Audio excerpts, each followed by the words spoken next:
اعوذ باللہ من الشیطان الرجیم بسم اللہ الرحمن الرحیم۔ آج کی ویڈیو میں سبق ملمہ کا خلاصہ کیا جا رہا ہے۔ سبق ملمہ سمارٹ سلیبس میں سبق نمبر 3 ہے، جبکہ ہماری ٹیکسٹ بک میں سبق نمبر 8 ہے۔ سبق ملمہ کی مصنفہ ہیں ہاجرہ مسرور، جو کہ 1929 میں پیدا ہوئیں اور 2012 میں وفات پائی۔ سبق ملمہ اپنی صنف کے لحاظ سے ادب کی قسم افسانہ ہے۔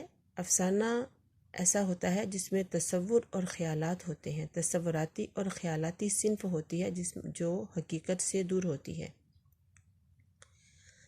ملمہ کا مطلب ہے سونے کے پانی کا چڑھا ہوا خول، سونے کے پانی کا بنا ہوا خول۔ تو سونے کا پانی اصل میں سونا نہیں ہوتا، پانی ہوتا ہے جو ایک رگڑ سے اتر جاتا ہے اور اندر سے اس کی جو اصل ہوتی ہے، چاہے وہ چاندی ہے، پیتل ہے، لوہا ہے، تانبا ہے، وہ سامنے آ جاتا ہے۔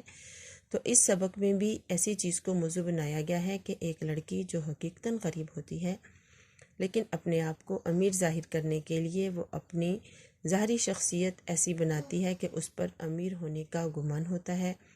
ایسے ہی ایک دوسرا لڑکا بھی اپنے لباس سے امیر دکھائی دیتا ہے، لیکن در حقیقت وہ بھی ایک غریب گھرانے سے تعلق رکھتا ہے۔ تو افسانے کی خصوصیت یہ ہوتی ہے کہ وہ بہت ہی پرکشش ہونا چاہیے کہ قاری جو ہے اس کا پہلا پیراگراف پڑھنے کے بعد سارا افسانہ پڑھنے پر مجبور ہو جائے۔ افسانہ شروع کرتے ہیں کہ پہلے صفحے میں جیسے کہ دیکھیں، پہلے جملے سے ظاہر ہو رہا ہے وہ ریلوے ٹکٹ گھر کے سامنے کھڑی تھی۔ ابھی پہلے جملے سے پتہ چلا کہ آگے دیکھیں کہ کون تھا، کیوں کھڑا تھا، کیا مسئلہ تھا۔ حقیقت جاننے کی کوشش کرتے ہیں، اور یہ افسانے کی سب سے بڑی خصوصیت ہوتی ہے خوبصورتی۔ گاڑی آنے میں 15 منٹ باقی تھے لیکن ٹکٹ گھر بند تھا۔ اس نے کلی سے پوچھا ٹکٹ گھر کیوں بند ہے؟ کلی نے بتایا کہ یہ گاڑی ہمیشہ دیر سے آتی ہے، اس لیے ٹکٹ گھر ابھی تک بند ہے۔ وہ بیٹھنے کے لیے جگہ تلاش کرنے لگی۔ اس کا خوبصورت برقع امیرانہ لگ رہا تھا، در حقیقت وہ ایک غریب لڑکی تھی اور برقع اپنی خالہ سے مانگ کر لائی تھی۔ لڑکی نے قیمتی اوور کوٹ میں ملبوس نوجوان کو اسی طرف آتے دیکھا۔ لڑکی نے سوچا شاید یہ نوجوان ٹکٹ خریدنے آیا ہے، لیکن وہ لڑکی پر نظر ڈالتے ہوئے آگے بڑھ گیا۔ لڑکی نے سوچا کوئی امیر زادہ ہوگا، 3rd کلاس کا ٹکٹ کیوں لے گا؟ لڑکی نے خواہ کلی کو ڈانٹ دیا، میں یہاں نہیں بیٹھوں گی۔ وہ نہیں چاہتی تھی کہ اس کی غربت کا اظہار اس امیر لڑکے پر ہو۔ اگلے صفحے پر آتے ہیں۔ اگلے صفحے پر لڑکی اپنی بیمار چچا کی عیادت کے لیے دوسرے شہر جا رہی تھی۔ اس کی ماں نے چھوٹے بھائی کو ساتھ لے جانے کو کہا تو لڑکی نے جواب دیا، میں کوئی لڈو پیڑا ہوں جو کہ مجھے کھا لے گا اور عقیل کو دیکھ کر ڈر کے مارے اگل دے گا۔ یہ یاد رکھیں کہ تحریر میں کوئی ایک آدھ جملہ ہی آپ ہائی لائٹ کریں، اگر بہت زیادہ کریں گے تو تحریر کی خوبصورتی متاثر ہوتی ہے۔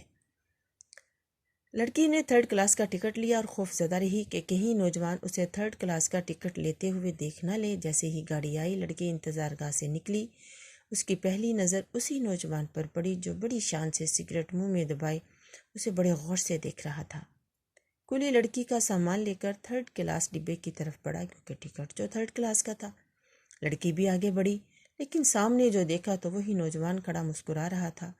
تو لڑکی پھر گھبرا گئی۔ اسے محسوس ہونے لگا کہ یہاں تو نوجوان کو پتہ چل جائے گا کہ میں 3rd کلاس میں بیٹھ رہی ہوں، 3rd کلاس کا ٹکٹ میں نے لے لیا ہے۔ تو اپنے اوپر پھر اس نے ملمہ چڑھا لیا، ارے کلی تم مجھے یہاں کیوں لے آئی؟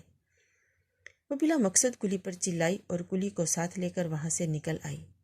لڑکی پلیٹ فارم پر بلا مقصد گھومنے لگی۔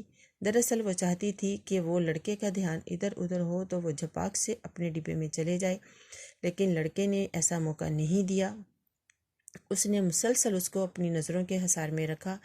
جیسے ہی زنانہ ڈبے کے سامنے پہنچی تو کلی کو سامان اس ڈبے میں رکھنے کو کہا۔ کلی حیران پریشان کہ یہ لڑکی نے ٹکٹ تو کلاس 3rd کا لیا ہے، 3rd کلاس کا لیا ہے، لیکن یہ انٹر کلاس میں بیٹھ رہی ہے۔ لیکن کلی نے جب کلی کو سامان کی اٹھوائی 58 یعنی کہ اس کی اجرت زیادہ مل گئی تو وہ خوش ہو گیا اور اس نے کہا کہ جی میری بلا سے مجھے تو اپنے سامان کی اٹھوائی زیادہ مل گئی ہے۔ ڈبے میں پہنچ کر وہ دروازے سے لگ کر کھڑی ہو گئی۔ اس نے دیکھا پھر جب اس نے باہر نظر دوڑائی اور وہ چاہ رہی تھی کہ لڑکا اس کو دیکھ لے کہ وہ انٹر کلاس ڈبے میں سوار ہوئی ہے، وہ جان بوجھ کر وہاں کھڑی ہو گئی لڑکے کو دکھانے کے لیے۔ اس نے دیکھا کہ نوجوان اوور کوٹ کی جیبوں میں ہاتھ ٹھونسے اسے میٹھی نظروں سے دیکھ رہا تھا۔ سارا راستہ لڑکی پر ٹکٹ چیکر کا خوف سوار رہا کہ میں نے تو 3rd کلاس کا ٹکٹ لیا ہے، اگر ٹکٹ چیک ہو گیا تو کیا بنے گا۔ جیسے ہی اس کا اسٹیشن آیا تو وہ خوش ہو گئی کہ اس نے بڑی کامیابی سے اپنی مفلسی چھپا لی ہے۔ اتفاق سے وہ نوجوان بھی اسی اسٹیشن پر اترا۔ لڑکی کی پھر جان ہاتھ میں آ گئی۔ گیٹ سے گزرتے ہوئے نوجوان نے اسے 3rd کلاس کا ٹکٹ لیتے ہوئے دیکھ لیا اور لڑکی پر جیسے منو مٹی پڑ گئی اور اس کے قدم اٹھانے محال ہو گئے۔ جب چچا کے گھر پہنچی تو اس کی گرم جوشیوں پر اوس پڑ گئی، کیونکہ وہ جس ملمے کو اس نے پورے سفر پر چڑھائے رکھا عین اسٹیشن پر آ کر وہ اتر گیا، اور یہ چیز اس کو اندر سے بہت ڈسٹرب کر رہی تھی۔ جب وہ گھر والوں سے ملی تو وہ مل کر بہت زیادہ خوش نہیں ہوئی، کیونکہ اس کے ارمانوں پر اوس پڑ چکی تھی۔ گھر والوں سے ملنے کے بعد وہ وقت گزارنے کی غرض سے، اپنا دھیان بٹانے کی غرض سے چھت پر چلی آئی دھوپ سیکنے کے بہانے، لیکن اچانک چہل قدمی کے دوران جب اس کی نظر ساتھ والے گھر میں پڑی تو اس کا دل دھک سے رہ گیا، کیونکہ وہی امیر زادہ اپنے اصلی حلیے میں بانس کی کھری چارپائی پر پرانی سی تہبند پہنے لیٹا ہوا تھا، اوور کوٹ چھپر میں لٹک رہا تھا۔ لڑکی کی چچا زاد نے بتایا، جب لڑکی نے پوچھا اپنی کزن سے کہ یہاں کون رہتا ہے تو اس کی چچا زاد نے بتایا کہ اس گھر میں ایک بیوہ غریب عورت رہتی ہے جو کم اجرت پر سلائی کرتی ہے، اور اس کا لڑکا شہر میں پڑھتا ہے۔ لڑکی سورج کے رخ کھڑے ہو کر برقعے کو گھورنے لگی کہ اس برقعے کی وجہ سے میری اصلیت چھپی، اس سے بہتر تھا کہ میں اپنی اصلی حلیت میں آتی تاکہ مجھے سارے راستے یہ تکلیف نہ ہوتی، اور دوسری بات یہ کہ وہ جو لڑکا تھا اس کے لیے اس کی بھی اصلیت سامنے آ گئی، کیونکہ مصنوعی عمارت کا ملمہ اتر چکا تھا، اور یہ سبق کتاب سب افسانے میرے سے لیا گیا ہے۔